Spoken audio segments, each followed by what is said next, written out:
मेरे प्यारे बच्चों, आज आप लोग को बहुत ही छोटी छोटी बातें बताएंगे जो आपके जीवन में बहुत ही उपयोगी साबित होगा और ये आपका पढ़ाई का हिस्सा है। इससे आप में ज्ञान की वृद्धि होगी और आप स्वयं को सुरक्षित रख पाएंगे, देश को सुरक्षित रह पाएंगे, गली मोहल्ले को कैसे हम साफ सुथरा रख पाएंगे, इसके बारे में विस्तार से हम लोग आज चर्चा करेंगे। तो मेरे प्यारे बच्चों, शांति बनाए रखें। देखिए, आज दिनांक 9 अक्टूबर 2023 दिनांक सोमवार। शीर्षक दिया गया है छोटी छोटी मगर मोटी बातें। हम लोग अपने जीवन में बहुत सारी छोटी छोटी बातों को नज़रअंदाज कर देते हैं और उसका कारण होता है कि हम ज्ञान से दूर हो जाते हैं। छोटी छोटी बातों में बहुत ज्ञान होता है। इसलिए प्यारे बच्चों, पहला जो पॉइंट दिया गया है, कचरा सड़क गली पर ना फेंकें। तो बच्चों, हम जब घर से कचरा निकालते हैं, चॉकलेट खाते हैं, बिस्किट खाते हैं, तो डस्टबिन में हम लोग नहीं डालते हैं और गली में, मोहल्ले में, सड़क पे हम लोग फेंक देते हैं, जिससे हमारा देश, राज्य, गांव, मोहल्ला, गली, सड़क सब गंदा हो जाता है। तो अगर हमारा सड़क साफ रहेगा, गली साफ रहेगा, तो हमारा देश स्वच्छ रहेगा। जब स्वच्छ रहेगा तो बीमारियां कम होगी और सुंदर देखने में लगेगा। इसलिए आप लोग से अनुरोध है कि कचरा कहीं ना फेंकें, सिर्फ डस्टबिन का प्रयोग करें और वहाँ कचरा फेंकें। दूसरा पॉइंट है, सड़कों, दीवारों पे ना थूकें और ना लिखें। यह बात बच्चों के तो ज्ञान की बात है ही आप लोग को, जो लेकिन बड़ों के लिए भी, हम लोगों के लिए है। ऐसा देखा गया है कि हम लोग पान खाते हैं, तंबाकू खाते हैं, ना भी खाते हैं, तब भी कहीं भी थूक फेंक देते हैं। हाथ में कलम है, पेंसिल है, तो कहीं भी दीवारों पे हम लोग लिख देते हैं। जो हम लोग की नोट 10 रुपये, 20 रुपये, 50 रुपये या जो भी रहे, उस पर हम लोग लकीर चला देते हैं, लाइन पार देते हैं, कलम से लिख देते हैं। तो इस तरह की छोटी छोटी हरकतें तो हैं तो छोटी, लेकिन बहुत गंदी आदत है, जिससे हम लोग को नुकसान होता है। दीवार पे अगर लिख देंगे, थूक फेंक देंगे, तो दीवार गंदा देखने में लगेगा। तो प्यारे बच्चों, आप लोग ध्यान रखेंगे कि सड़क किनारे, गली मोहल्ले, किसी भी दीवार पे ना थूकेंगे। जहाँ डस्टबिन है या कहीं नाली है ढका हुआ, वहाँ थूकने का जगह है, वहाँ हम लोग थूकेंगे, लेकिन यत्र तत्र नहीं थूकेंगे, दीवार पे नहीं थूकेंगे। तीसरा है, गाली देना छोड़ दें। मेरे प्यारे बच्चों, अपशब्द तो बोलना ही नहीं चाहिए। अपशब्द में हम लोग अमूमन क्या देखते हैं कि बोल चाल की भाषा में छोटी छोटी अपशब्द का यूज करते हैं, जो कि हम कर भी नहीं सकते हैं। लेकिन आप लोग समझें, गाली नहीं देना चाहिए, वो विद्या का हिस्सा नहीं है, ज्ञान का हिस्सा नहीं है। हम लोग को अच्छी अच्छी बातें बोलना चाहिए, गाली तो बिल्कुल नहीं देना चाहिए, किसी भी प्रकार का अपशब्द का प्रयोग नहीं करना चाहिए। अगला पॉइंट है, पानी बिजली बचाएं। आज देश में ऊर्जा की बहुत समस्या है, पानी की भी बहुत समस्या है। शुद्ध पानी नहीं मिलता है पीने के लिए। कहीं भी सार्वजनिक स्थल पे नल लगा हुआ है, चापाकल है, तो हम लोग क्या करते हैं, पानी नल से लेते हैं और नल को खुला हुआ छोड़ करके चले जाते हैं। सोचते हैं चलो इसमें मेरा क्या लगेगा, ये तो सरकार का है, पानी बर्बाद हो रहा है। लेकिन नहीं मेरे प्यारे बच्चों, वो पानी भी हमारा ही है, नल भी हमारा ही है, सरकार तो लगाती है, उसमें टैक्स तो हमारे माता पिता, आपके माता पिता का जा रहा है, और वही टैक्स का प्रयोग होता है सार्वजनिक स्थलों पे। तो पानी बचाना है, जितना ज़रूरत है उतना पानी लेंगे और पिएंगे। अमूमन घर में क्या देखते हैं, फिल्टर लगा हुआ है, बिजली चल रहा है, पानी पीना है, आधा गिलास ले लेते हैं, एक गिलास, आधा गिलास पिए, आधा गिलास फेंक दिए। तो इस तरह से नहीं करना है, बिजली बचाएं। बिजली बहुत ही महत्वपूर्ण है मानव जीवन के लिए। आज देखिए पंखा चल रहा है, लाइट की व्यवस्था है, तो जब ज़रूरत रहे तब हम लाइट जलाएंगे, पंखा भी चलाएंगे, एसी कूलर सब चलाएंगे। लेकिन जैसे ज़रूरत ख़त्म होता है तो हम लोग उसको बंद कर दें, स्विच ऑफ कर दें। अमूमन क्या देखते हैं, पंखा चल रहा है, बाहर घूम रहे हैं और रूम में पंखा चल रहा है, तो बिजली बर्बाद हो रहा है। सार्वजनिक स्थलों पर देखते हैं स्ट्रीट लाइट जल रही है, वहाँ कोई बंद नहीं करते हैं। तो अगर हमको ज्ञान है, आपको ज्ञान है, तो वहाँ स्विच रहता है, उस स्विच को बंद कर देंगे। घर में ही बिजली है तो मीटर उठ रहा है, तो अगर कम बिजली खपत करेंगे तो हमारा पैसा ही बचेगा और देश का भी नुकसान होने से बच जाएगा। अब बच्चे अगला पॉइंट है, एक पौधे जरूर लगाएं। मेरे प्यारे बच्चों, हम लोग हवा में ऑक्सीजन लेते हैं, आज ऑक्सीजन की बहुत कमी हो गई है, जिसके कारण श्वास की बीमारी हो रही है और भी ना जाने कई बीमारी हो रही है। तो अगर हम लोग जितने 1,40,00,000, ये थोड़े डायरेक्ट 1.5 करोड़ बोल दीजिए, लगभग 1.5 करोड़ आबादी भारत की है।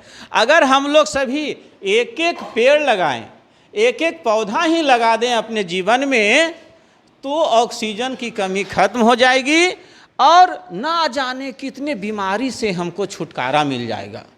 आप भी बीमार पड़ते हैं, हम भी पड़ते हैं, तो कहीं न कहीं शुद्ध हवा हमको श्वास लेने में नहीं मिलता है, जिससे हम बीमार पड़ते हैं। तो आज से कसम खाना है कि एक एक पौधा जरूर लगाना है। कहीं भी लगा दें, सड़क के किनारे लगा दें, कहीं पहाड़ है उसके नज़दीक लगा दें, अपने खेत खलिहान में लगाएं, लेकिन लगाएं जरूर। अगला है टॉपिक, ट्रैफिक रूल्स का पालन करें, यानी ट्रैफिक रूल्स ना तोड़ें।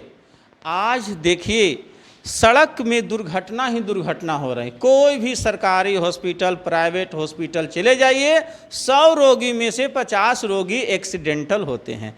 कोई बाइक से, कोई 4 व्हीलर से, कोई बस, ट्रक, सीधा सीधी कहिए गाड़ी से। इसमें चलिए गाड़ी को अगर छोड़ भी देते हैं, तो हम अगर सड़क पार करते हैं, सड़क के किनारे से चलते हैं और बिना नियम के अगर चल रहे हैं, तो ज़्यादा एक्सीडेंट होता है। इसलिए हमको, हम सभी को सड़क पर कैसे चलना चाहिए, दाएं चलना चाहिए, बाएं चलना चाहिए। तो प्यारे बच्चों, हम लोग को हमेशा सड़क गली के बाएं साइड ही चलना चाहिए। यही हमारे देश का रूल है, भारत का रूल है, तो इससे एक्सीडेंट कम होता है। दूसरी बात, अगर जेब्रा क्रॉसिंग नहीं है, वैसे तो सड़क पार करना चाहिए जेब्रा क्रॉसिंग से। जेब्रा क्रॉसिंग आप देखते होंगे सड़क पे उजली उजली धारीदार पट्टी बनी हुई रहती है, उसको जेब्रा क्रॉसिंग करते हैं। तो ऑलमोस्ट हम लोग को जेब्रा क्रॉसिंग से पार करना चाहिए। लेकिन जेब्रा क्रॉसिंग नहीं है तो हमको सड़क पर अगर ऐसे ही पार करना है विदाउट जेब्रा क्रॉसिंग, तो हम लोग लेफ्ट राइट सड़क के दोनों ओर देखेंगे कहीं गाड़ी तो नहीं आ रही है। उसके बाद दोनों तरफ हाथ ऐसे फैला करके धीरे धीरे हम रोड पार करेंगे, सड़क पार करेंगे। कितने बच्चे को देखा गया है दौड़ करके पार कर जाते हैं, इससे क्या होता है, दुर्घटना होती है। तो अगर सड़क का नियम हम लोग पार करेंगे तो दुर्घटना नहीं होगी।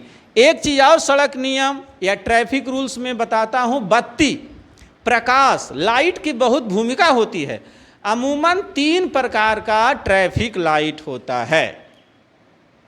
पहला होता है लाल, इसका मतलब है खतरा, इसका मतलब है रुक जाइए, इसका मतलब होता है रुक जाइए। दूसरा होता है पीला लाइट, इसका मतलब होता है कि आप चलने के लिए तैयार हो जाइए, जैसे ही ग्रीन लाइट जलेगी आप चलना शुरू कर दीजिए। अगर ये 3 नियम का फॉलो करेंगे तो आप लगभग सुरक्षित रहेंगे, कोई खतरा नहीं होगा। अगला है रोज माता पिता और शिक्षक को आशीर्वाद लें, शिक्षक का आशीर्वाद लें, शिक्षक से आशीर्वाद लें। इसमें सीधा सीधी है बच्चों, हमारे प्रथम गुरु माँ होती हैं, पिता और शिक्षक। जो स्कूल में हम लोग पढ़ने जाते हैं तो वहाँ गुरु जी हम लोग को पढ़ाते हैं, तो इन तीनों का आशीर्वाद पैर छू करके हम लोग को लेना चाहिए, जिससे क्या होता है, हम लोग को आशीर्वाद मिलता है, बुद्धि बल और हमें आगे बढ़ने की ताकत मिलता है। और एक यह शिक्षा का भाग है, अपने से बड़ों का आशीर्वाद लेना, क्योंकि ये ज्ञान का हिस्सा है, संस्कार का हिस्सा है। तो प्यारे बच्चों, आप लोग भी अपने माता पिता, गुरुजन, बड़े जन का आशीर्वाद जरूर लें। तो आशीर्वाद कैसे लेंगे? उन्हें प्रणाम करेंगे, हाथ जोड़कर, पैर छूकर, तो आपको आशीर्वाद देंगे। अगला पॉइंट है नारी का सम्मान करें। नारी मतलब हमारी बहन, बेटी, माँ, बुआ, दादी, ये सब नारी शक्ति कहलाते हैं, तो हमें सम्मान करना चाहिए। अमूमन नवयुवक वर्ग क्या करते हैं, रोड पे, सड़क पे, मेले में चलते हैं तो वो नारी को, लड़कियों को अभद्र टिप्पणी करते हैं, जो यह अशोभनीय है।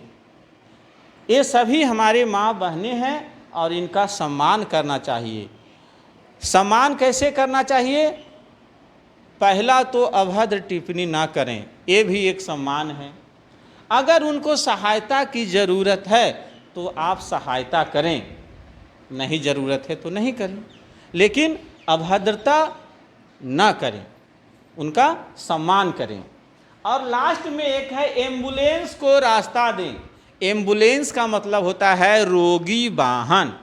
प्रत्येक हॉस्पिटल में, चाहे वो सरकारी हो, प्राइवेट हो, वहाँ एम्बुलेंस मिलता है, रहती है। तो एम्बुलेंस जब जाता है तो उसमें रोगी ही होते हैं। तो हम लोग सड़क पर चलते हैं, भीड़ लगा देते हैं, मोटरसाइकिल जा रहे हैं, लेकिन ये भूल जाते हैं कि पीछे एम्बुलेंस है, उसमें बहुत ही इमरजेंसी सेवा है, यानी रोगी के साथ और भी रोग बढ़ सकता है, वो मर भी सकते हैं अगर हमारे चलते उनका गाड़ी रुक गया। इसलिए जब भी देखिए रोगी वाहन जा रहा है तो आप अपना गाड़ी, मोटरसाइकिल, साइकिल या अगर पैदल भी चल रहे हैं तो रास्ता छोड़ दीजिए, बगल होके खड़ा हो जाइए। जब एम्बुलेंस आगे बढ़े, रोगी वाहन आगे बढ़े, तब आप जाना सुनिश्चित करें। तो इससे क्या होगा, किसी की जान बच जाएगा। कितना लोग अपने आप को कहते हैं हाँ मैं ऐसा नहीं करूँगा, लेकिन दोस्त जरा सोचो, जब तुम्हारे घर के परिवार की घटना घट जाए और वो लोग एम्बुलेंस में रहें और कोई रास्ता न दे तो तुमको कैसा लगेगा? तो इसलिए रोगी वाहन, एम्बुलेंस को रास्ता, अपना काम बिगड़ या ठीक है, लेकिन रोगी वाहन, एम्बुलेंस का रास्ता नहीं रुकना चाहिए। तो इतनी बातें आप नॉर्मल अपने दिमाग में रखें और इसका पालन करें। दोस्तों, अब मैं अपनी वाणी को विराम देता हूँ। जय हिंद, जय भारत। जो भी वीडियो को सुन रहे हैं वो इसको फैला दें, शेयर कर दें, ताकि और बच्चे इससे लाभ ले सकें।